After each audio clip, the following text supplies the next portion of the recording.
उपस्थित इस विश्वविद्यालय के आदरणीय कुलपति, जिनके स्नेह के कारण आज मैं यहाँ पर उपस्थित हूँ, professor Yogesh Singh ji, pro vice chancellors दोनों, कुल सचिव, अन्य आचार्यगण यहाँ पर, और भारत माता के प्यारे सपूतों, बहनों और भाइयों। मुझे बहुत अच्छा लगा कि जब मेरे विवाह की बात की तो बहुत लोगों ने ताली बजाई। मैं ध्यान से देख रहा था कौन कौन ताली बजा रहा है, पकड़ूंगा उसको जो जो ताली बजा रहा था।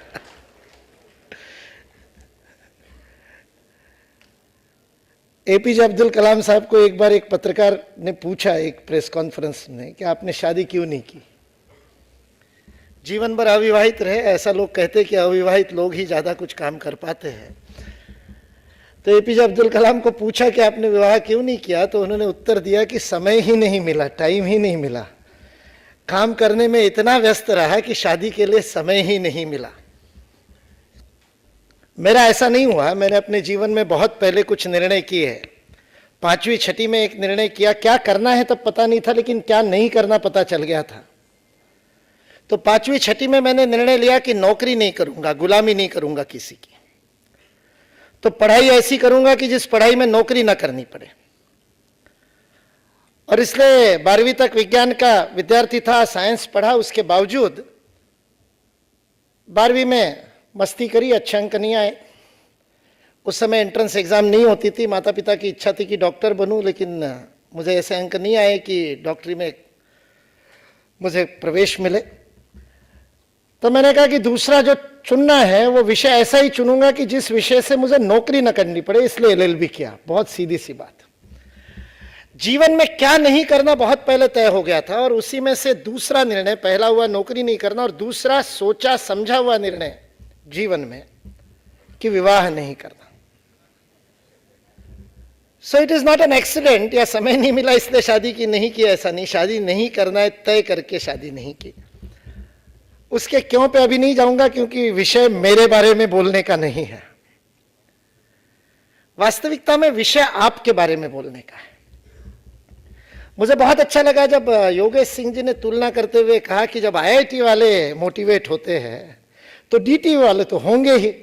मैं इस बात से पूर्ण सहमत इसलिए हूं क्योंकि मैं आईआईटी वालों के साथ में बहुत संपर्क रहा है, और उस आधार पर मैं कह सकता हूं कि भले ही एंट्रेंस एग्जाम में वो अव्वल आए हो, वो देश की सर्वोच्च प्रतिभा है, ऐसा मेरा अनुभव नहीं।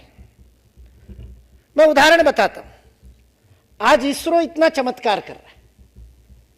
सबसे कम समय में, सबसे कम खर्चे में हमने मंगलयान भेज दिया।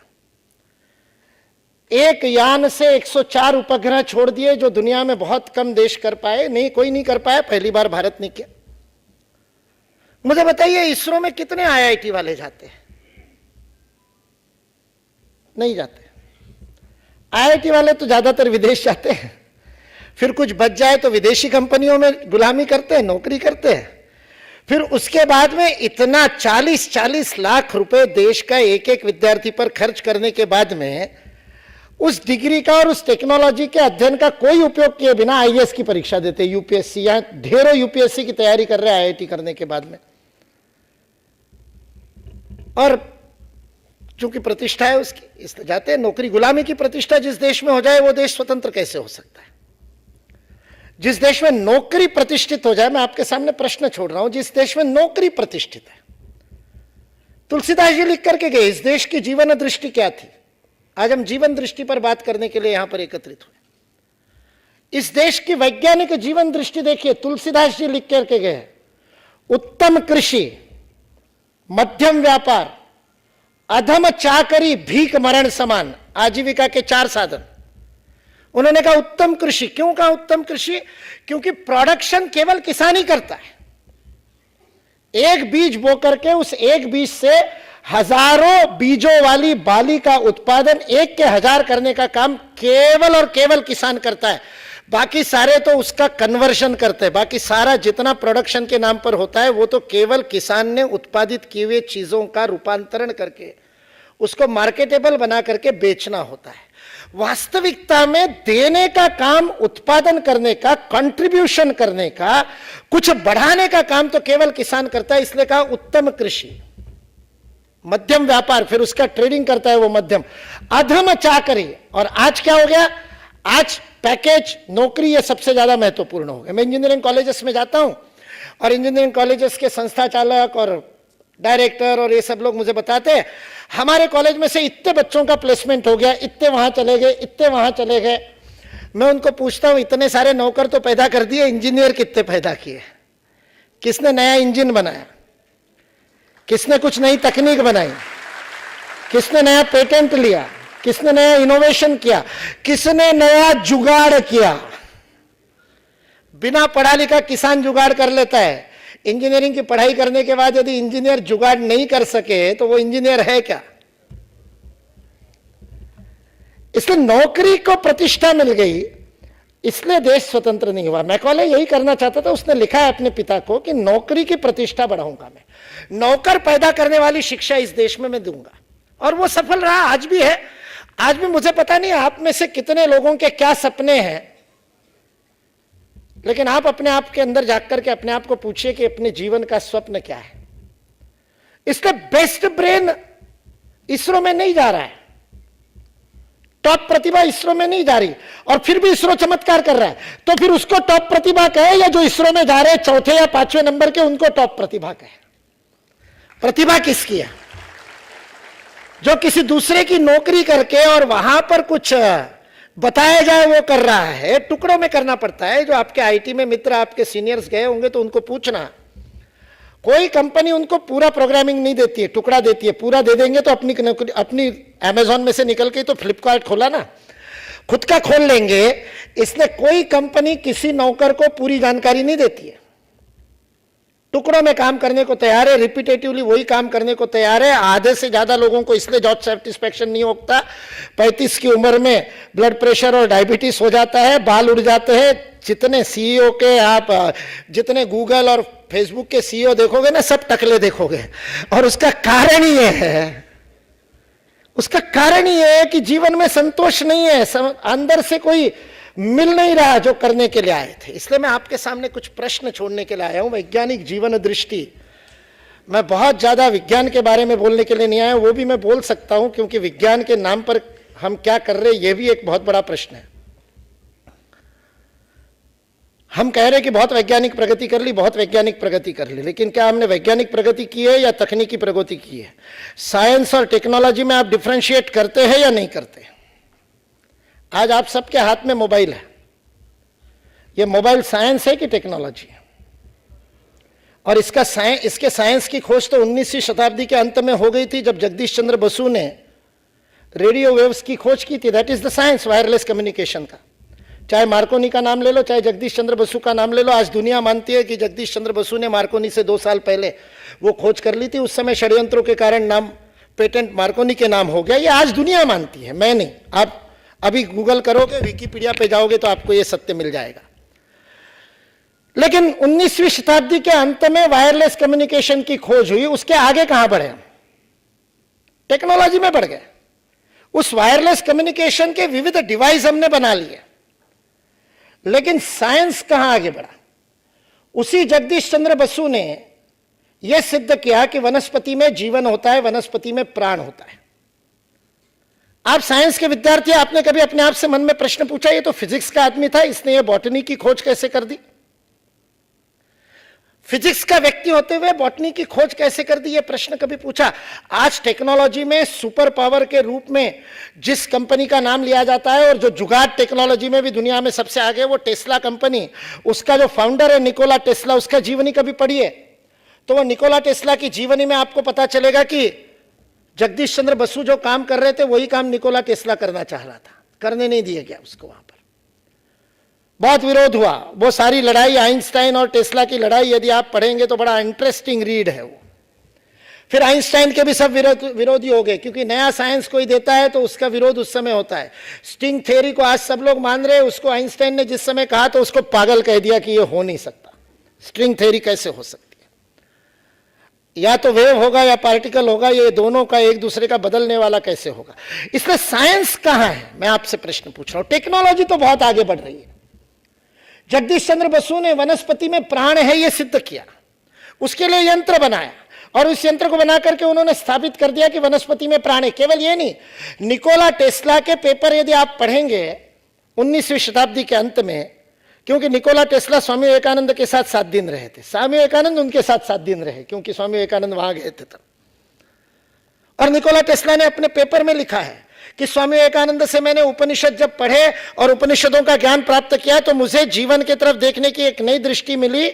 उस समय जिस समय विज्ञान जड़ और चेतन को बिल्कुल अलग अलग रूप से देखता था, मैटर एंड एनर्जी को बिल्कुल अलग अलग रूप से देखता था, matter can be converted into energy और एनर्जी का घनीभूत रूप ही जड़ है, यह अभी तक आइंस्टाइन ने सिद्ध नहीं किया था। आइंस्टाइन ने उसका E=mc² का फॉर्मूला नहीं दिया था, उस समय की बात है। और उस समय उपनिषद ये कह रहे कि कण कण में चेतन व्याप्त है, कण कण में ऊर्जा है। और उस समय नहीं, हजारों वर्षों से कह रहे। और इस देश में उसको लेकर के काम हुआ, उसको लेकर के विज्ञान चला, लेकिन वो विज्ञान हमने छुपा दिया। स्वामी विवेकानंद ने निकोला टेस्ला को वो जीवन दृष्टि दी, निकोला टेस्ला ने वह साइंस दिया जिसका फॉर्मूला आइंस्टाइन ने आगे चल करके दिया। आइंस्टाइन ने अपने E=mc² वाले पेपर में निकोला टेस्ला को क्रेडिट दिया है उस बात के लिए कि ये थ्योरी पहले निकोला टेस्ला ने दी थी, और निकोला टेस्ला ने क्रेडिट विवेकानंद को दिया है, उपनिषद को दिया है। जगदीश चंद्र बसु स्वामी विवेकानंद के साथ 15 दिन रहे थे सन 1900 में, at the turn of the century, 19th century के टर्न पे, जब पेरिस के अंदर विश्व विज्ञान परिषद हुई थी, वर्ल्ड साइंस कांग्रेस हुई थी। और उस वर्ल्ड साइंस कांग्रेस का कीनोट एड्रेस स्वामी विवेकानंद ने दिया था। Swami Vivekananda was invited to give the keynote address of world science congress, और उसमें उन्होंने ये जड़ और चेतन के एकत्व की बात रखी थी आइंस्टाइन द्वारा E=mc² देने के लगभग 10-11 वर्ष पहले स्वामी विवेकानंद ने। और लगभग उपनिषद का एक श्लोक उन्होंने बोला था जो लगभग यही बात कहता है, जिसमें वो उपनिषद का ऋषि कह रहा है कि किसी भी वस्तु को यदि आप प्रकाश की गति से प्रक्षेपित करने में सफल हो जाते हो तो वो ऊर्जा में परिवर्तित हो जाती है। दिस इज E=mc², क्योंकि c is velocity of light. मैं ये बात इसलिए बता रहा हूं कि जगदीश चंद्र बसु ने इस पर काम किया, और उन्होंने कहा जब सारे विश्व में चेतन तत्व है, ऊर्जा है, तो इसको मैं सिद्ध करता हूं। तो उन्होंने प्राणियों में तो मान ही रहे थे, वनस्पति में मान नहीं रहे थे, तो वनस्पति का सिद्ध कर दिया। His next stage was, he was on the verge of proving कि मेटल्स में भी जीवन होता है, धातुओं में जीवन होता है। आज आप जगदीश चंद्र बसु के नाम से सर्च करेंगे, गूगल करेंगे, या मेटल फटिक के नाम से, धातुओं की थकान के नाम से गूगल करेंगे, तो जगदीश चंद्र बसु का पेपर आपको मिलेगा, ओपन सोर्स में अवेलेबल है, उसको पढ़िएगा। उन्होंने ये सिद्ध कर दिया था कि जैसे मनुष्य की बैटरी डाउन होने से वो थकता है, वैसे किसी भी धातु के जीवन में भी थकान आती है, और उस थकान के कारण उन्होंने बताए थे। और ये उनकी पहली स्टेप थी जिसमें वो धातुओं में प्राण को सिद्ध करने जा रहे थे। सारा विज्ञान बदल जाएगा यदि ये काम पूरा हो गया तो, लेकिन 108 वर्ष हो गए, जगदीश चंद्र बसु का विज्ञान वहीं पर रुका हुआ है। उनका नेक्स्ट प्रयोग था जगदीश चंद्र बसु का कि उन्होंने मेटल के ऊपर विष का प्रयोग होता है, यह बात सिद्ध की। Effect of cyanide on ferrous, यह उनका रॉयल ब्रिटिश सोसाइटी लंदन में प्रस्तुत किया गया पेपर है, जिसमें उन्होंने प्रैक्टिकली यह प्रूव किया। उन्होंने एक लोहे की रॉड ली और उस लोहे के रॉड के कोने में एक तार लगा करके उसके एंड में निब लगाई, एक ग्राफ पेपर को चार्ट के ऊपर खड़ा किया, वो निब को ग्राफ पेपर के ऊपर रखा, और उन्होंने कहा कि इस रॉड के ऊपर मैं साइनाइड, पोटेशियम साइनाइड डालूंगा तो ये रॉड थर थर कांपेगी, और उस ग्राफ पेपर के ऊपर उस निब से और ग्राफ बनेगा जैसा कि आपका ईसीजी बनता है। मेटल का ईसीजी बनाने का यंत्र उन्होंने बहुत जुगाड़ टेक्नोलॉजी से, बहुत सिंपल सा, नॉट वेरी सोफेस्टिकेटेड, जगदीश चंद्र बसु ने बनाया, रॉयल सोसाइटी लंदन में उसका प्रस्तुति की। जिस समय उन्होंने वो साइनाइड डाला, जो बोतल उनको दी गई थी साइनाइड के नाम से, उसके अंदर से साइनाइड की 2 बूंदे 3 बूंदे डाली, नथिंग हैपेंड।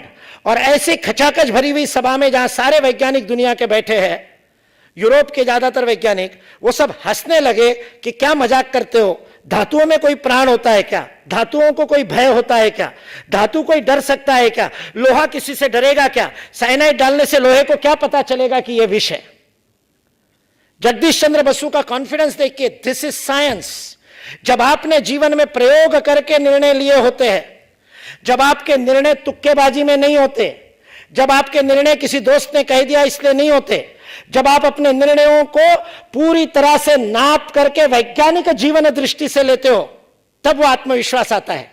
जगदीश चंद्र बसु ने जैसे वो कुछ नहीं हुआ ग्राफ के ऊपर और लोग हंसे, जगदीश चंद्र बसु ने उस पोटेशियम साइनाइड लिखी हुई बोतल के अंदर रखे हुए द्रव को, लिक्विड को सबके सामने पी लिया। Everybody stopped. एकदम ये क्या हो गया, पोटेशियम साइनाइड जो टच करने से मर जाता है आदमी, और ये पूरा पी गए, नथिंग हैपेंड। उन्होंने कहा यदि इसका लोहे पे असर नहीं हुआ तो it can not be cyanide, क्योंकि लोहे पे असर होता है, ये मैंने देखा है। जिसने बदल करवाया था, जिसने षड्यंत्र से पानी रखवाया था उस बोतल में, उसने आकर के, उस प्यून ने आकर के माफी मांगी, साइनाइड मांगा गया, सबके सामने साइनाइड डाला गया और वो मेटल वहां पर कांपा और मेटल के ऊपर साइनाइड का असर होता है। ये बात जगदीश चंद्र बसु ने सिद्ध की और ये सिद्ध करने के 6 महीने के अंदर उनकी मृत्यु हो गई। यह बात मैं 1911 के आसपास की बता रहा हूं। आज 106 वर्ष में साइंस कहां है? Have we moved even an inch forward? यह सिद्ध करने में कि धातुओं में प्राण होता है, जबकि इस देश में यह सिद्ध हो गया है कि पत्थर में प्राण होता है। मैं कन्याकुमारी में था, 22 वर्ष मैंने विवेकानंद केंद्र कन्याकुमारी के पूर्णकालिक के रूप में काम किया। कन्याकुमारी में वो भव्य विवेकानंद शिला स्मारक बनाया। आप लोग में से जो लोग नहीं भी गए होंगे, टीवी पर देखा होगा। स्वामी विवेकानंद का भव्य मंदिर है, जहां पर बैठ करके उनको अपने जीवन का लक्ष्य मिला था। उसको बनाने वाले स्थपति आचार्य, जो ट्रेडिशनल आर्किटेक्ट थे, वो कन्याकुमारी में एक कार्यकर्ता प्रशिक्षण शिविर में मैंने उनको बुलाया। वो तमिल के अलावा एक शब्द नहीं जानते थे, कोई तमिल के अलावा कोई भाषा नहीं बोल सकते थे, अंग्रेजी का भी एक शब्द नहीं होता। इसलिए जैसे अभी आपकी स्थिति हुई होगी ना, जब योगेश सिंह जी ने मेरा गिनीज वर्ल्ड रिकॉर्ड बताया, जब उन्होंने 29,973 बोला तो आधे लोगों को तो समझ में ही नहीं आया होगा। सर, आपको 29,973 बताना चाहिए था। आंकड़े तो हिंदी में नहीं पता चलते, भले ही मातृभाषा हिंदी हो, है ना। ये दुर्भाग्य है हमारा। हमने अपने आप से कभी पूछा नहीं, जिसको मां कहते उस मां नाम की भाषा का हमने क्या कर दिया। 69 बताओ तो बच्चा पूछता है क्या, 69 बताओ तो हाँ ऐसे बताओ ना हिंदी में।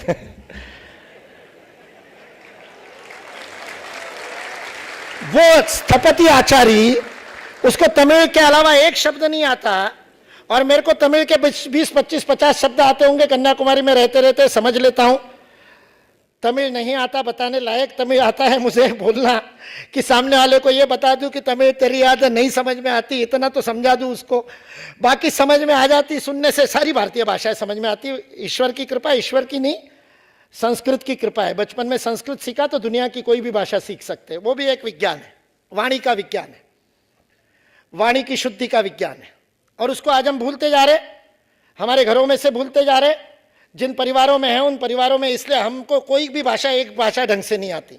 किसी एक भाषा में 4 वाक्य के बिना किसी दूसरी भाषा का प्रयोग करे लिखने को कहो तो हम नहीं लिख सकते। हमको अंग्रेजी में हिंदी के शब्द चाहिए, हिंदी में अंग्रेजी के शब्द चाहिए। हम एक भाषा में पूरा नहीं बोल सकते, एक भाषा में पूरा नहीं लिख सकते। उसका भी विज्ञान है। जर्मनी में उसके ऊपर बड़ा शोध हो रहा है। खैर, मैं विषय परिवर्तन में नहीं जा रहा हूं। मैं आपके सामने प्रश्न पूछ रहा हूं कि वनस्पति में प्राण के आगे, मेटल में प्राण, उसके आगे पत्थर में प्राण तक जाने का जो प्लान ऑफ एक्शन जगदीश चंद्र बसु के रूप मन में था, वो कहां चला गया? वो विज्ञान कहां चला गया? वो क्यों नहीं आगे बढ़ा? क्यों नहीं हम में से कोई उसके ऊपर काम करने को तैयार? क्योंकि क्या मिलेगा, क्या पाऊंगा और क्या मिलेगा, ये यदि मन में प्रश्न है तो उस प्रश्न को भी ढंग से पूछ लेते। स्थपति के आचार्य के साथ में बैठा था, चर्चा चल रही थी। कन्याकुमारी के लाइब्रेरी के बाहर हम बैठे थे। वहां एक लाल पत्थर में, लाल ग्रेनाइट में सिंह की आधी बनी हुई मूर्ति पड़ी हुई है। पूरी नहीं हुई, आधी तराशी हुई है, आधे में सिंह है, आधा ऐसे ही छोड़ दिया। मैंने स्थपति को पूछा, ये तो इतनी सुंदर तराशी गई, जिसने भी सिंह बनाया बहुत सुंदर भाव आ रहे चेहरे पे, इसको आधे में क्यों छोड़ दिया?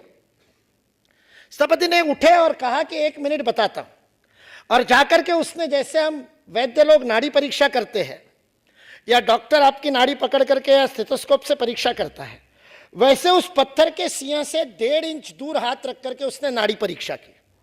और नाड़ी परीक्षा करके फिर उन्होंने मुझे बताया कि अब मुझे पता चला क्यों नहीं हुआ, तमिल में बोल रहे थे वो, और उन्होंने बताया कि ये इसलिए नहीं बना सिंह क्योंकि ये स्त्रीलिंगी पत्थर है जिसमें से पुल्लिंगी मूर्ति बनाने की कोशिश की गई। मैंने कहा पत्थर का भी लिंग होता है, पत्थर का भी जेंडर होता है।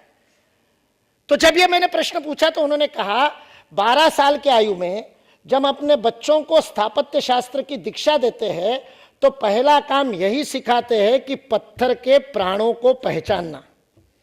केवल स्त्रीलिंग, पुल्लिंग और नपुंसकलिंग, केवल ये 3 ही जेंडर ही नहीं होते हैं, केवल इतना ही नहीं होता, तो उसमें सत्व रज तम के अनुसार प्राण के अलग अलग गुण भी होते हैं।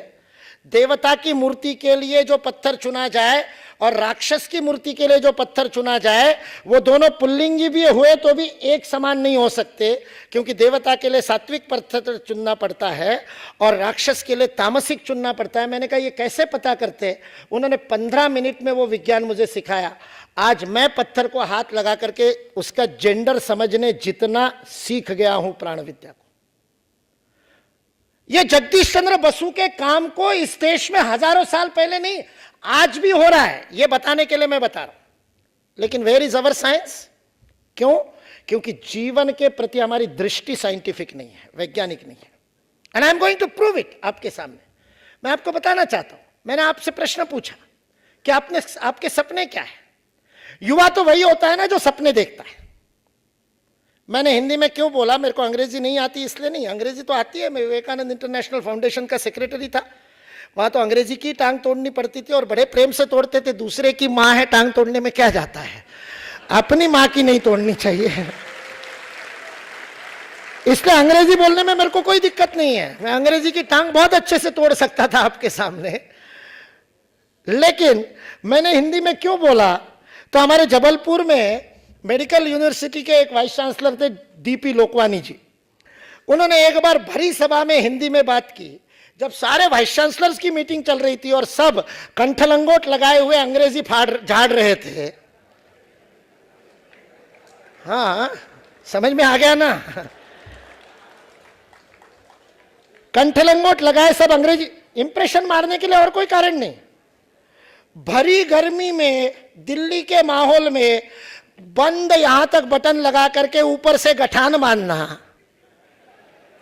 कोई समझदार व्यक्ति तो नहीं करेगा, कोई साइंटिफिक टेम्परामेंट का व्यक्ति तो नहीं करेगा। वो तो अपने आप से प्रश्न पूछेगा, भाई मैं क्या पहनूं? इस वायु के अनुकूल है वही पहनूं? जलवायु के अनुकूल कपड़े पहनने किस लिए? कपड़ों के इंप्रेशन यदि मारना है तो 4 लोगों जैसे कपड़े पहन करके कहां से इंप्रेशन मारोगे? सब एक जैसे, सारे के सारे वही नीले रंग की बोरियां पहने हुए। मेरे को समझ में ही नहीं आता कि क्यों पहनते हैं। साइंटिफिक आउटलुक है क्या? प्रश्न अपने आप से पूछा क्या कभी कि मैं क्यों पूछ रहा हूं? कोई क्यों पहन रहा है? कोई दूसरा पहनता है इसलिए मैं पहन रहा हूं। जबकि आपको तो लोग जानेंगे तब जब आप कुछ अनोखा करोगे, लोगों से हटके करोगे। इसलिए मैं जब कुर्ता पैजामा या धोती कुर्ता पहन करके जाता हूं तो लोग टकटकी लगा करके देखते, क्योंकि मैं सबसे अलग होता हूं। इसलिए सारी फैशन तो अलग होने के लिए करते हो, लेकिन बनते तो सब एक दूसरे जैसे बंदर। एक की पूंछ कटी तो सबने पूंछ कटा ली, है ना? इधर लगा ली पूंछ, ऊपर से मूंछ साफ और नीचे पूंछ लगा ली। भैया क्यों किया ऐसा? नहीं, वो किसी ने किया है, किसी फिल्मी हीरो ने किया, इसलिए हमने भी कर लिया। अरे थोड़ा खुद का तो इस्तेमाल कर लेते, थोड़ा शीशा तो देख लेते। लेकिन सपने देखते हो ना, तो डीपी लोकवानी जी ने, आप बड़े बहादुर लोग हो।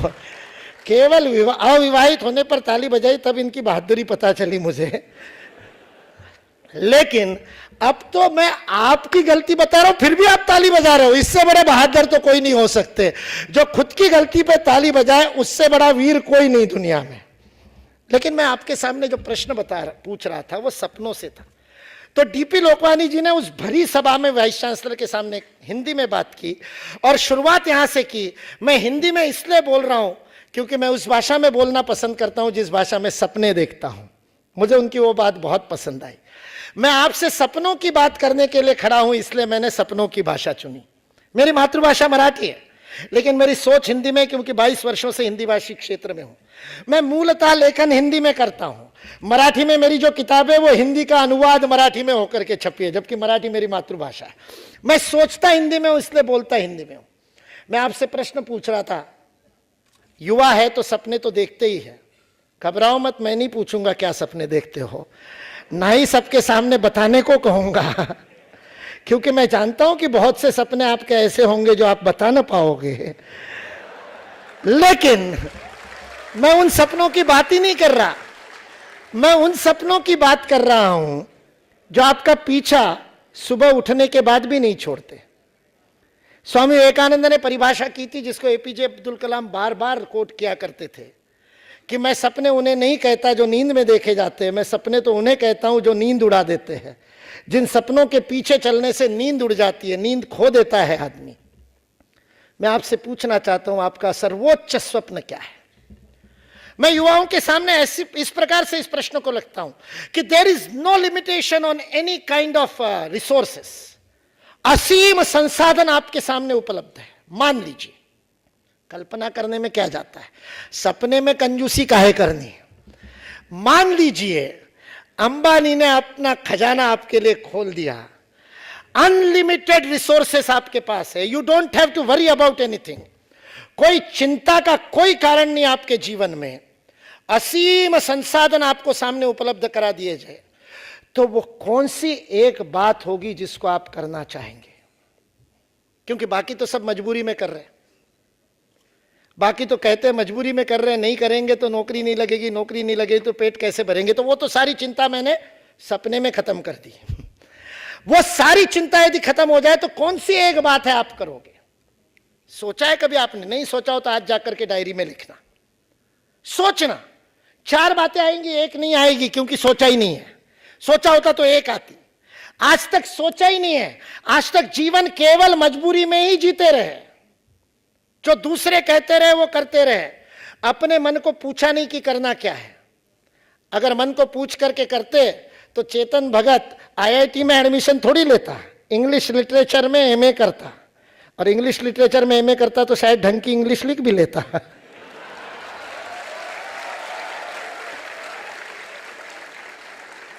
पर सब साथी जा रहे तो वो भी पागलपन में चला गया, और बाद में उसके बाद में उसको किसी ने बता दिया केवल इंजीनियरिंग से आजकल नौकरी नहीं लगती भाई, उसके बाद एमबीए कर लो। तो एमबीए भी कर लिया। लोग मुझे कहते हैं आज की दुनिया पैसे के पीछे पागल है। आपको भी लगता होगा, आप भी स्वयं को मानते होंगे कि मेरा सपना है बहुत पैसा कमाऊं। अगर आपका ये सपना है तो मैं आपके सामने प्रश्न रख रहा हूं, फिर आप बड़े पैकेज की नौकरी क्यों ढूंढ रहे हैं? आज व्यक्ति 4 साल इंजीनियरिंग में बर्बाद करता है। माता पिता नहीं, आगे चल करके इंजीनियरिंग का उपयोग नहीं करता, इसलिए कह रहा हूं, बाकी कुछ नहीं। आगे चल के कोई बताता है इंजीनियरिंग करने के बाद में नौकरी नहीं मिलेगी, इसलिए एमबीए करता है, उसमें मार्केटिंग लेता है, और उसके बाद में दूसरों की बनाई चीजें बेचता है।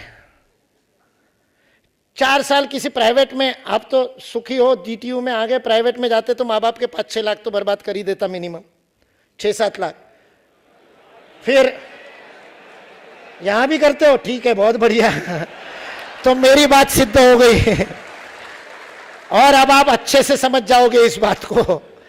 उसके बाद 2 साल का एमबीए करने में और 4-6 लाख, तो 10-12 लाख का वेस्टेज, इन्वेस्टमेंट नहीं, 10-12 लाख का वेस्टेज करने के बाद में उसको नौकरी लगती है रिलायंस फ्रेश में कंठ लंगोट लगा करके सब्जी बेचने की। एमबीए वाला बेचता है। दिल्ली में 13,000 की स्टार्टिंग मिलती है रिलायंस फ्रेश में, मैं बता देता हूं, मेरा मार्केट सर्वे। और गाजियाबाद चलो जाओगे तो 9,000 मिलेगा। छोटे शहरों में 9,000, बड़े शहरों में 13,000 की स्टार्टिंग देता है इंजीनियरिंग एमबीए करे हुए सब्जी वाले को रिलायंस। इंजीनियरिंग एमबीए किए वाला सब्जी वाला, और आप अपने घर के बाहर जहां भी आप रहते हो वहां बाहर रेडी पे ठेले पर जो सब्जी बेचने के लिए आता है उसको कभी बैठ करके उसको प्रश्न पूछना कि ये ठेला तेरा खुद का है या किराए से, किराए का है तो कितना किराया देता है, खुद का है तो कितने में खरीदा था, उसका बैंक का इंटरेस्ट निकाल लेना, सुबह कितने की सब्जी खरीदता है थोक के भाव से वो पूछ लेना, शाम तक कितनी बेच देता है, कितना वेस्टेज होता है, कितनी फेंकनी पड़ती है, कितनी, सारा निकाल करके उसका नेट प्रॉफिट निकालना। मैंने किया है इसलिए बता रहा हूं। मिनिमम दिल्ली जैसे शहर में मिनिमम 1,500 से 2,000 रुपए प्रतिदिन का नेट प्रॉफिट, सारे खर्चे छोड़ करके। आपके घर के बाहर रेडी पे सब्जी बेचने वाला सब्जी वाला अपने मन का मालिक, आज मूड नहीं है आज नहीं जाता हूं, बोल सकता है। रिलायंस फ्रेश के सब्जी वाले को नहीं मिलेगी छुट्टी, खुद के शादी के लिए भी 7 दिन से ज्यादा नहीं मिलेगी छुट्टी, और उसमें भी 4 बार प्रश्न पूछेंगे। हमारे एक मित्र ने बेंगलोर से IBM की नौकरी छोड़ दी, बिहारी था। बिहार में तो शादी महीना भर चलती है, नहीं पता, जो बिहार के होंगे उनको पता है, कम से कम महीना भर तो चलती है शादी, है ना। और उसने जब अपने IBM के बॉस को लिखा कि शादी के लिए 7 दिन की छुट्टी चाहिए, महीने भर तो मांगने की हिम्मत ही नहीं। वो अमेरिका में बैठे हुए बॉस को समझ में ही नहीं आ रहा शादी इतनी क्या इंपॉर्टेंट है, मैंने तो 4 बार कर ली, चारों मिलाकर के 1 दिन नहीं लगा, ये एक शादी के लिए 7 दिन क्यों मांग रहा है। उसने कहा 3 दिन से ज्यादा छुट्टी नहीं मिलेगी।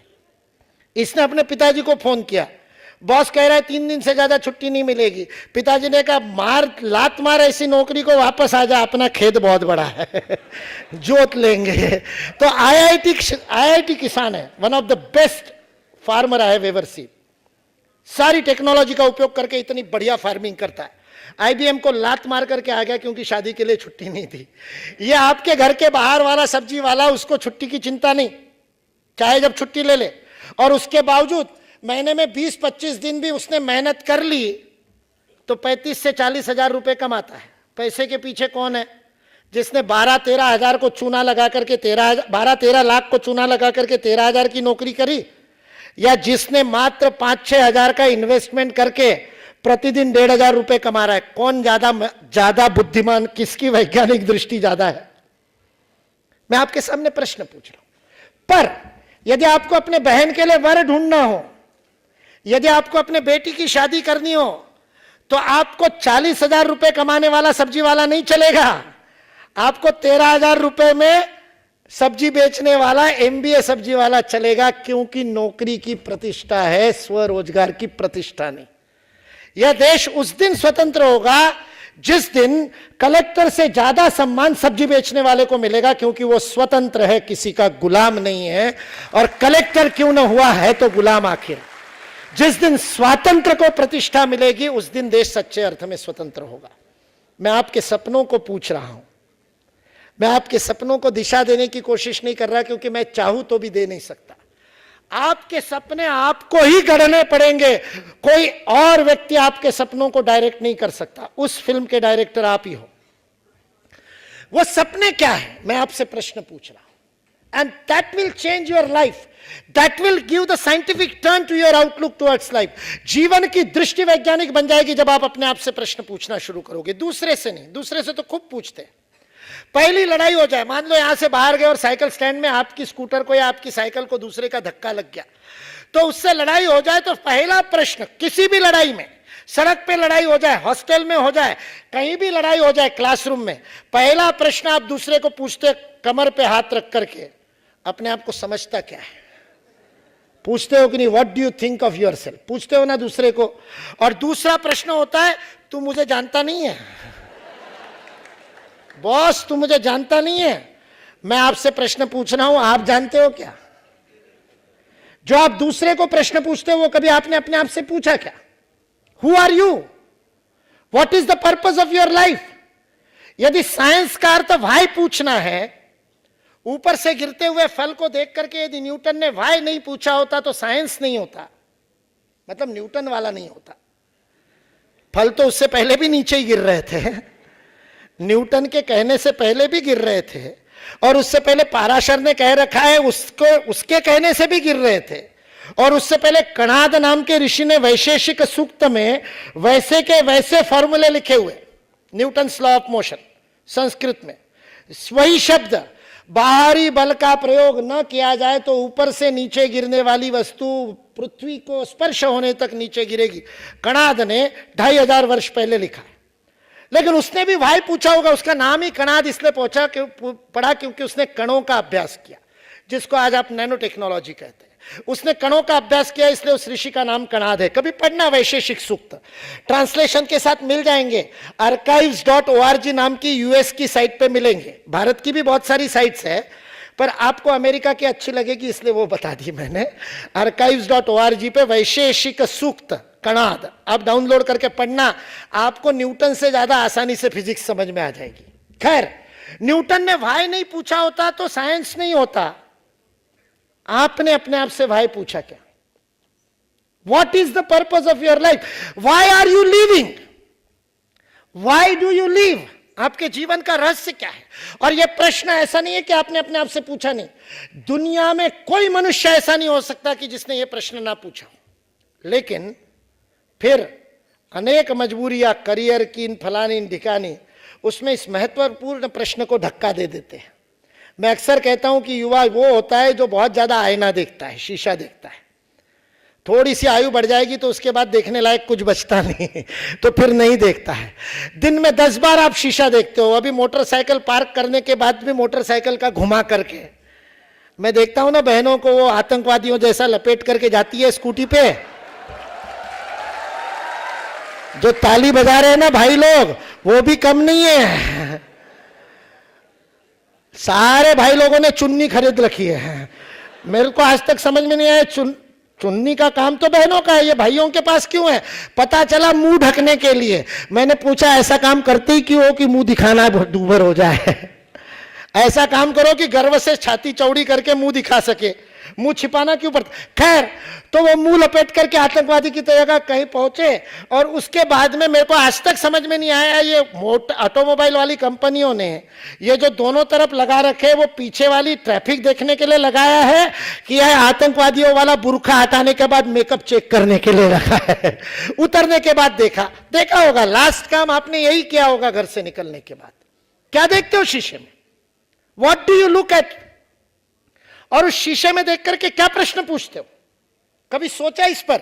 This is scientific outlook. आपने कभी अपने आप से पूछा ही नहीं कि शीशे में देखता क्या हूं? शीशे में यही देखते हो ना, सब ठीक ठाक है, यही तो देखते हो। ये बाहर का ठीक ठाक है देखने की जगह अंदर का देखने लगोगे तो शीशा देखना एक आध्यात्मिक कर्म हो जाएगा। शीशा देखना जीवन को बदल देगा, क्योंकि शीशा आपसे प्रश्न पूछेगा। उस शीशे में से देखने वाली 2 आंखें आपसे प्रश्न पूछेगी, हु आर यू? तुम हो कौन? किस लिए तुमने जन्म लिया? क्या है तुम्हारे जीवन का लक्ष्य? क्या है तुम्हारे जीवन का स्वप्न जिसके लिए तुम कुछ भी करने को तैयार हो? और वह स्वप्न जिसके जीवन में जागृत होता है, उसका जीवन बदल जाता है। वो जीवन को देखने की दृष्टि बदल जाती है। फिर जगदीश चंद्र बसु को कोई अंग्रेज नहीं रोक पाए। जगदीश चंद्र बसु को पैसे की कड़की नहीं रोक पाई। 1 पैसा नहीं था उनके पास। अंग्रेजों की लड़ाई में उन्होंने छोड़ दी थी सैलरी लेना। और तब आगे चल करके उनके प्रयोगों के लिए रविंद्रनाथ ठाकुर ने त्रिपुरा के महाराज को पत्र लिखा, तो उस समय उनको 10,000 रुपए की फेलोशिप त्रिपुरा के महाराज ने दी, जब आगे के प्रयोग साइनाइड वाले, मेटल फटीक वाले वो कर सके। लेकिन जगदीश चंद्र बसु को पैसे की कमी नहीं रोक पाई। जगदीश चंद्र बसु को उनके वंश के रूप में किया गया वंश भेद नहीं रोक सका कि तुम काले हो और गोरों को ही अधिकार है, वो भी नहीं रोक सका। क्यों? क्योंकि जीवन का सपना तय था। मैं आपके सामने ये प्रश्न छोड़ने के लिए आया हूं, मैं कौन हूं, किस लिए पैदा हुआ? ये माइक है। मैं हमेशा ये उदाहरण देता हूं, निर्जीव है, इसमें जान नहीं। मतलब जगदीश चंद्र बसु का प्रयोग आपने आगे बढ़ा दिया होता तो मैं ये कह नहीं पाता, फिर मेटल में प्राण है ये सिद्ध हो गया होता। लेकिन आज आप इसको निर्जीव मानते हो। लेकिन इस माइक का पर्पस है, it exist because of a purpose. क्या है इस माइक का पर्पस? क्या है? आवाज को ग्रहण करना। बढ़ाने करके तो स्पीकर रखेगा, बढ़ाने का काम वो एम्पलीफायर करेंगे, ये तीनों मिलकर के पीए सिस्टम बनेगा। लेकिन ये ग्रहण करेगा, ये आवाज ग्रहण करता है, तब तक इसका मूल्य है, तब तक इसकी वैल्यू है। Till it serves it purpose, जब तक ये अपने उद्देश्य को करता है। यदि किसी एक वायर का थोड़ा सा टाका निकल जाए अंदर में और ये आवाज ग्रहण करना बंद कर दे तो आपके वो जो टेक्नीशियन बैठे इसको पकड़ करके कबाड़ में फेंक देंगे, बहुत सारे पड़े होंगे क्योंकि बहुत जल्दी खराब हो जाते हैं. They lose their purpose, they stop serving there purpose and it will lose its value. Zero value, उसके बाद में इसकी कोई वैल्यू नहीं कबाड़ के अलावा. आपकी भी वैल्यू आपका पर्पस है. Your purpose of life will give you value. इसलिए वैज्ञानिक जीवन दृष्टि दूसरों को पूछना नहीं, खुद को पूछना है. वाई पूछना, दुनिया में जो घटित हो रहा है उसको तो पूछना ही, लेकिन उससे पहले अपने आप से पूछना, वाई मी, मैं किस लिए आया. एक अद्वितीय कार्य को लेकर के आपका जन्म हुआ है. You have come with a purpose. Your life is not an accident. एक यूनिक पर्पस लेकर के आपका जन्म हुआ है और उस यूनिक पर्पस को खोजने का नाम शिक्षा है, जो नहीं हो रहा आज शिक्षा में. शिक्षा का अर्थ ही है प्रत्येक व्यक्ति के अंदर छिपी हुई उसकी अद्वितीयता का उसको परिचय कराना. That uniqueness which makes you what you are. आपका नाम आपका परिचय नहीं, आपकी वो विशेषता आपका परिचय है. और दुनिया में कोई दो व्यक्ति एक जैसे नहीं होते, कोई सामान्य नहीं होता. कोई व्यक्ति ऐसा नहीं है कि जो आम हो, सारे के सारे खास है. आप में से प्रत्येक असामान्य है, अद्वितीय है. और आप यदि मेरी ये बात ना मानो तो मैं सिद्ध कर सकता हूं. मेरी मां ने मुझे बचपन में सिखाया था कि सुबह उठते ही, आप में से भी कई घरों में अभी भी संस्कार बचे हैं तो वहां भी सिखाया होगा कि सुबह उठते ही अपने हाथों को देखना, ध्यान से अपने हथेलियों को देखना. श्लोक भी सिखाया था, कराग्रे वसते लक्ष्मी, कर मध्य सरस्वती, कर मूले तु गोविंदम. लालच दे दिया कि तुम्हारे कर के अग्र में, तुम्हारे उंगलियों के कोने पर लक्ष्मी का वास है. ध्यान से देखो सुबह उठते ही. अपने कर्म पर, पराक्रम पर विश्वास हो, इसलिए सुबह उठते ही हाथ देखने को शिक्षा दी. मुझे पता नहीं आपने ध्यान से देखे कि नहीं. अभी एक बार देख लो, अपने हथेलियों को देख लो, जरा सामने रख करके देखिए ना. प्रयोग करने से क्यों डरना, वैज्ञानिक होना. वाई संकोच क्यों है आपके मन में. देखा ध्यान से. और कोने पर देखना, वो बीच में सरस्वती, नीचे गोविंद, उनको छोड़ दो, लक्ष्मी का ध्यान करेंगे. कराग्रे वसते लक्ष्मी, अग्र में देखना. इस उंगलियों के छोर पर क्या दिखता है, देखिए अपने उंगलियों को ध्यान से. मैं इसलिए आपको ध्यान से देखने के लिए कह रहा हूं क्योंकि आपको भी पता है, भगवान करे आपके घर में कभी ऐसा न हुआ हो, लेकिन टीवी के सीरियल में आपने देखा ही होगा. नहीं, मेरे को अंग्रेजी बोलना नहीं आता इसलिए नहीं सीरियल बोला. मैंने अपनी शब्दावली बना रखी है. सत्य का वचन पालन करने का, सत्य बोलने का संकल्प लिया था, तब से अपनी शब्दावली बना ली. तो शब्दावली में मैं जो दिमाग सड़ा है उसको सड़ियल कहता हूं. सीरियल क्यों कहना, तो सड़ियल कहता हूं. दिमाग सड़ाने वाला सड़ियल. तो टीवी के सड़ियल में देखा होगा, कहीं पर कोई अपराध हो जाए, कोई गुनाह हो जाए, पुलिस जाते ही सबसे पहले क्या इकट्ठा करती है, फिंगरप्रिंट्स इकट्ठा करती है. क्यों, वाई. अब देखो अपने फिंगरप्रिंट ध्यान से. ऐसा नमूना भगवान ने दूसरा नहीं बनाया दुनिया में. 7 अरब लोगों में ऐसे फिंगरप्रिंट केवल आपके हैं जो आपके हैं. Even your body is unique. तो बॉडी, माइंड, इंटेलेक्ट का मिलाकर के आपका व्यक्तित्व कितना यूनिक होगा. ऐसा दूसरा मुकुल नहीं है दुनिया में. 7 अरब लोगों में यह नमूना एक ही है. और केवल 7 अरब नहीं, जो मर गए वो सारे, और जो अभी तक पैदा नहीं हुए उनमें भी कोई ऐसा नहीं था.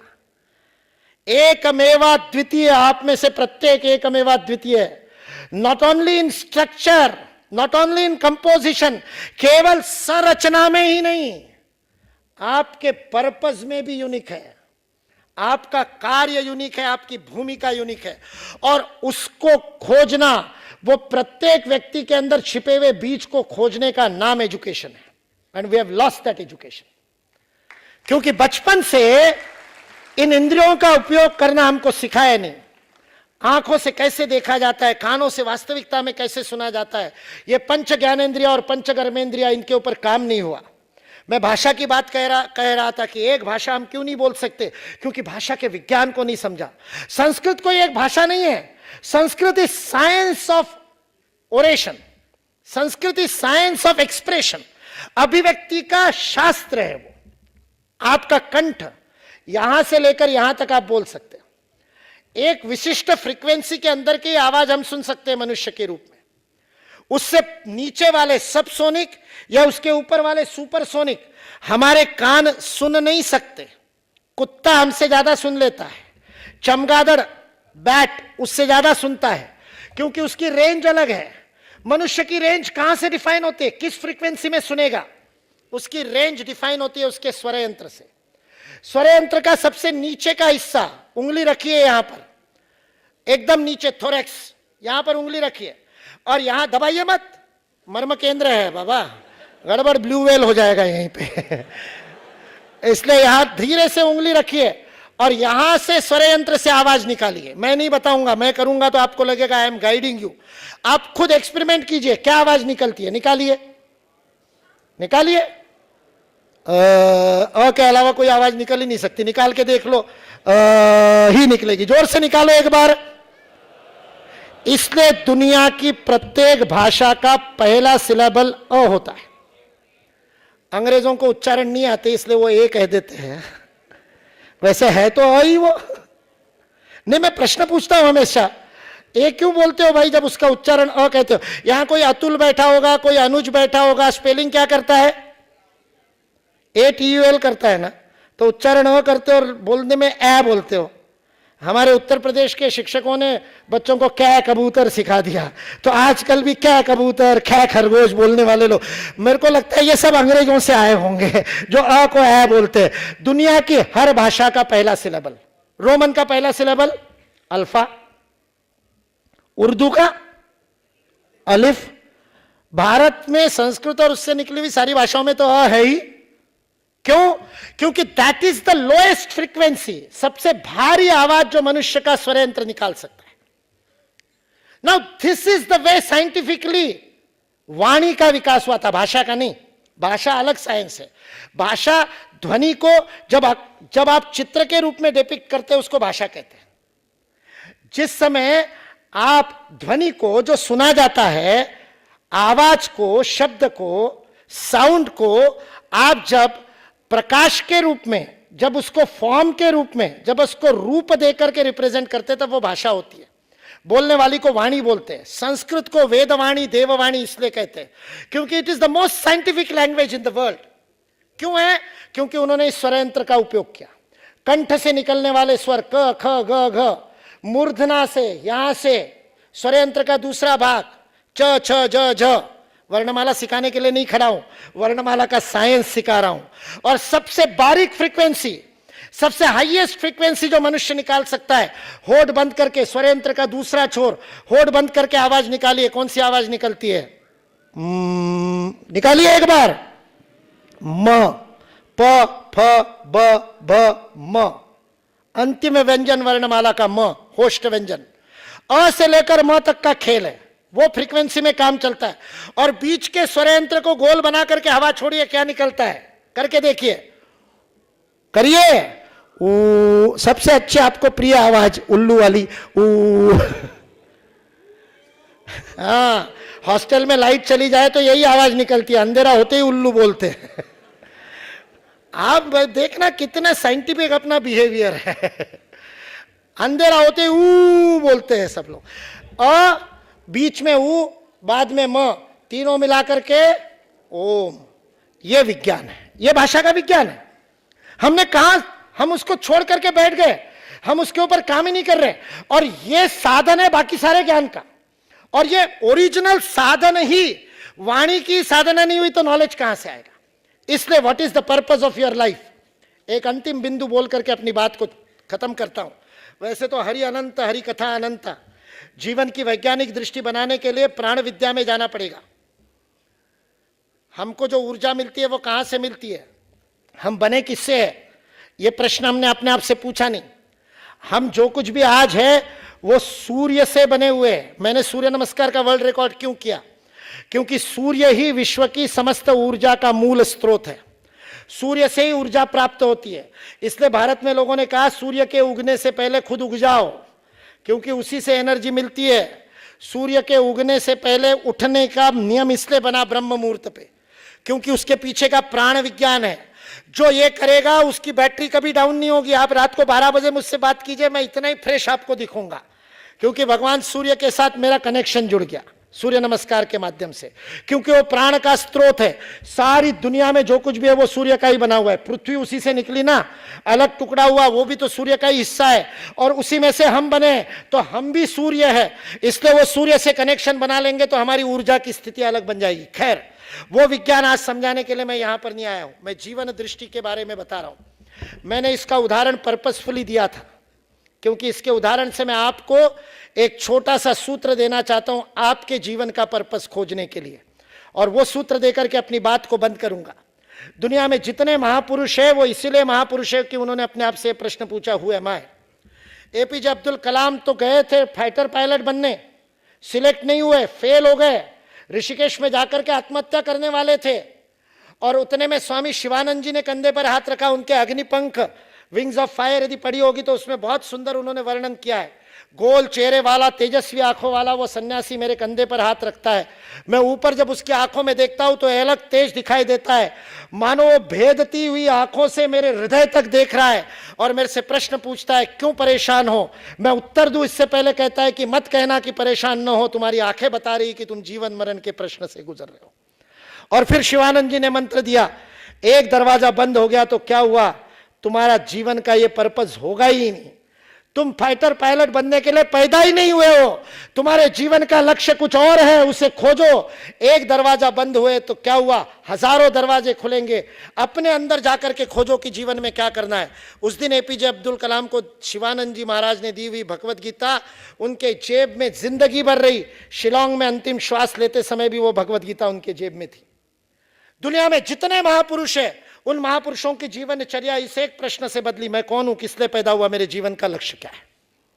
जिसने भी यह प्रश्न पूछा, आइंस्टाइन को 5वीं क्लास में निकाल दिया गणित नहीं आती करके, और उसने अपने आप से प्रश्न पूछा मेरे जीवन का लक्ष्य क्या है, इसलिए आइंस्टाइन बना। सुभाष चंद्र बोस 13 साल की अवस्था में बोर्डिंग स्कूल में से मां को पत्र लिखते। 13 साल का सुभाष मां को पत्र लिखा है, मां तूने 9 महीने गर्भ में पाला पोसा बड़ा किया, दूध पिलाया, किस लिए, मेरे जीवन का लक्ष्य क्या है। पिताजी चाहते हैं कि मैं बड़ा होकर के इंडियन सिविल सर्विसेज का आईसीएस का अफसर बनूं, अंग्रेजों की चाकरी करूं और परतंत्र भारत मां पर अत्याचार करूं। मां बता, क्या तूने मुझे इसलिए जन्म दिया, क्या है मेरे जीवन का लक्ष्य। इतिहास को पता नहीं कि सुभाष के पत्र का मां ने क्या उत्तर दिया, लेकिन इतिहास को पता है कि इस प्रश्न ने सुभाष का जीवन बदल दिया। आज सुभाष चंद्र बोस विश्व के सर्वाधिक लोकप्रिय क्रांतिकारी इसलिए है क्योंकि उन्होंने अपने आप से प्रश्न पूछा, मैं कौन हूं। मैंने आपको महापुरुष बनने का मंत्र दिया है, और मैं बहुत बेकार, मतलब जैसे वो हैकर होते ना या वायरस बनाने वाले लोग होते वैसा आदमी हूं। मैंने इन सबके दिमाग में कीड़ा डाल दिया। आज के बाद शीशा नहीं देख सकेंगे ढंग से। जब भी शीशा देखेंगे, जब भी आईना देखेंगे, जब भी दर्पण देखेंगे, उसमें से देखने वाली आंखें प्रश्न पूछेगी, कौन है तू, किस लिए पैदा हुआ, क्या है तेरे जीवन का लक्ष्य। नींद उड़ जाएगी, सो नहीं पाओगे जब तक ये प्रश्न अपने आप से पूछोगे। मदन लाल धिंगरा आपके जैसा ही गोरा चिट्टा था, बहुत बढ़िया घुंघराले बाल, और खूब मेकअप करता था, खूब फुसफुस करके सेंट लगाता था, लंदन में पढ़ता था, गोरी मेमों को पटाने का काम था, हट्टा खट्टा और मस्त नाचता था। उस समय तो ये आपके कान में लगे होते, वैसे MP3 तो थे नहीं, तो उस समय वो भूंगड़ा लेकर के, ग्रामोफोन लेकर के इधर उधर जाता था। एक दिन भूंगड़े पे गाना लगा हुआ है ग्रामोफोन पे, और सब नाच रहे, और गलती से पहुंच गया भारत भवन के नीचे। ऊपर में स्वतंत्र वीर सावरकर क्रांतिकारियों की बैठक ले रहे और नीचे मदन लाल धिंगरा का तमाशा चल रहा है। नीचे की आवाज ऊपर तक गई। सावरकर ने गुस्सा होकर के वरदराजन नाम के दूसरे क्रांतिकारी को कहा, वरद जाओ देखो, ये अंग्रेज मेरी मां को, भारत मां को लूटते और यहां आकर के अय्याशी करते हैं। बालकनी से वरदराज ने नीचे झुक करके देखा, वापस जाकर के गर्दन नीचे झुका करके खड़ा रहा। सावरकर ने कहा, तू क्यों गर्दन झुका रहा है। तो उसने कहा कि कोई अंग्रेज नहीं, उन सबका लीडर तो हमारा भारतीय बच्चा है, भारतीय युवा है, और वो भारतीय युवा कुछ गोरे और कुछ भारतीय लोगों को लेकर के नाच रहा है। सावरकर लकड़ी की सीढ़ी से नीचे उतरे और उस ग्रामोफोन की सुई को हटाया, गाना बंद हुआ। सारे मदनलाल धिंगरा के मित्र स्तब्ध हुए। सावरकर की कृषकाय पापड़ तोड़ पहलवान जैसी शरीर यष्टि को देख करके लगा, और मदनलाल धिंगरा तो हट्टा कट्टा पहलवान, दंगल करने वाला पंजाब में, और वो तो उसका गुस्सा बड़ा प्रसिद्ध था। एक बात कीजिए, अंग्रेज प्रोफेसर ने लंदन यूनिवर्सिटी में उसको कह दिया, you black, you shut up, और ये उठ करके अपने बेंच पे से कूदा, उस प्रोफेसर को पटकनी दी, उसके नाक पे एक मुक्का जड़ा, नाक से खून का फव्वारा निकला, मदनलाल भी खून से रंगा और प्रोफेसर भी। मदनलाल प्रोफेसर का कहता है, now I am not black, you are not white, both are red. ऐसा मदनलाल धिंगरा। लोगों को लगा सावरकर की कुछ नहीं होगी, लेकिन सावरकर की जलती आंखों ने मदनलाल धिंगरा की आंखों में आंखें डाल करके प्रश्न पूछा, क्या इसीलिए तेरी मां ने दूध पिलाया था? वह भारत मां का जनाजा निकला है, परतंत्र राष्ट्र है, गुलामी में भारत मां तप रही है, और तुम यहां पर तमाशे कर रहे हो। क्या तुम्हारे माता पिता ने इसीलिए यहां पढ़ने के लिए भेजा है? मदनलाल धिंगरा गर्दन नीची करके चला गया। 3 दिन बाद सावरकर के पास लौटा और कहा, मुझे भी क्रांति के पथ पर ले लो। सावरकर ने कहा, तुम्हारे जैसा अय्याश, तुम क्या करोगे क्रांति के पथ पे? यहां तो बड़े मजबूत दम वाला व्यक्ति चाहिए। मदनलाल धिंगरा ने हर परीक्षा देने की तैयारी दिखाई। जलती मोमबत्ती के ऊपर हाथ रख करके जलने तक के हाथ नहीं हटाना, निष्कंप रखना बिना कपकपी के, वो परीक्षा देकर के क्रांति के पथ पर आया। सावरकर ने मदनलाल को पूछा, क्या हो गया? सावरकर को मदनलाल ने उत्तर दिया, आपकी जलती आंखों ने पूछा प्रश्न मुझे सोने नहीं दिया। 3 रात सोया नहीं और अपने आप से प्रश्न पूछता रहा कि मेरा जीवन किस लिए, क्या करने के लिए मैंने जन्म लिया है। 17 अगस्त 1911 को लंदन की जेल में मदनलाल धिंगरा को फांसी दी गई। एक दिन पहले जब अंतिम इच्छा पूछी तो मदनलाल धिंगरा ने उस अंग्रेज वार्डन को कहा, एक कंघी, सुगंधित तेल और शीशा ला करके दो। वार्डन ने पूछा, कल फांसी है और आज श्रृंगार करके क्या करोगे? मदनलाल धिंगरा ने उत्तर दिया, मरते तो तुम लोग हो और जाकर के कब्र में दफना दिए जाते हो, मैं तो अभी गया और अभी किसी और मां की कोख से भारत माता की सेवा करने के लिए फिर पैदा हो जाऊंगा। फांसी तो मेरे लिए दुल्हन है और दुल्हन के सामने ये तुम्हारे लंदन के जेल की जुए लेकर के जाऊंगा, इसलिए कंघी ला करके दो, जरा बाल साफ करूं, सच सवर लूं, फिर फांसी चढ़ूंगा।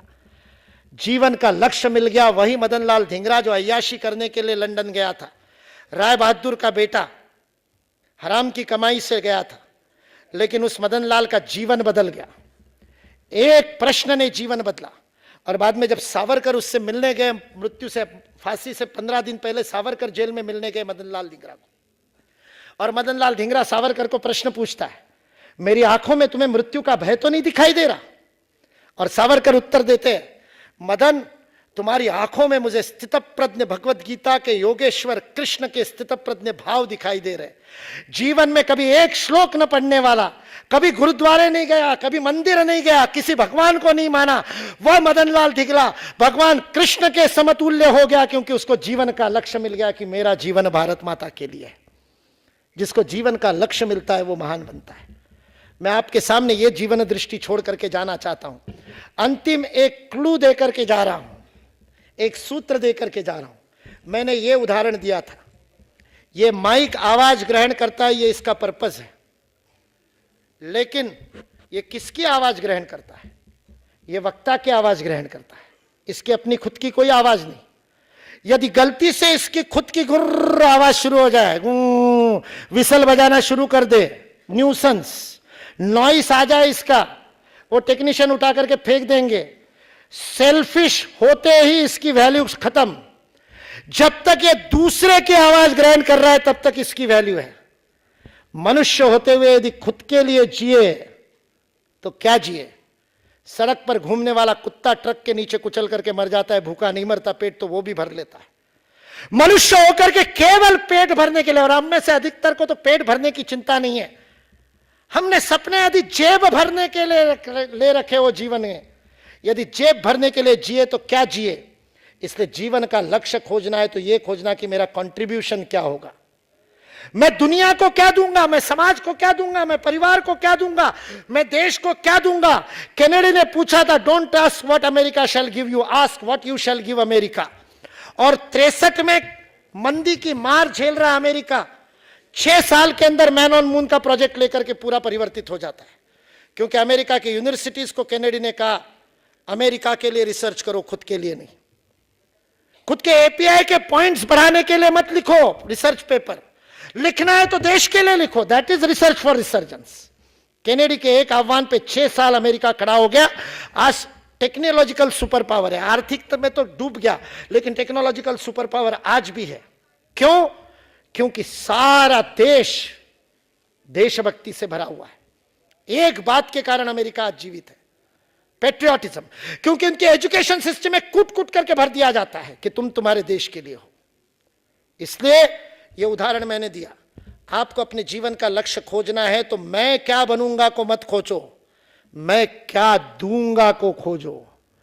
Where I can contribute the best, which is the field, which is the area, which is the function, which is the act in which I can give best of me. मेरा मैं सर्वोत्तम किस काम में दे सकता हूं, वो मेरे जीवन का ध्येय है, वो मेरे जीवन का लक्ष्य है। वो जिस दिन जाग जाए, आपके अंदर का सोया हुआ हनुमान भी जग जाएगा। मैं आपके आंखों में वो सपने देख रहा हूं, मैं आपके हृदय की धड़कनों को यहां बैठ करके, यहां खड़े होकर के अनुभव कर पा रहा हूं कि ये दिल मातृभूमि के लिए धड़कने के लिए तैयार है। इस अद्वितीयता को याद रखना।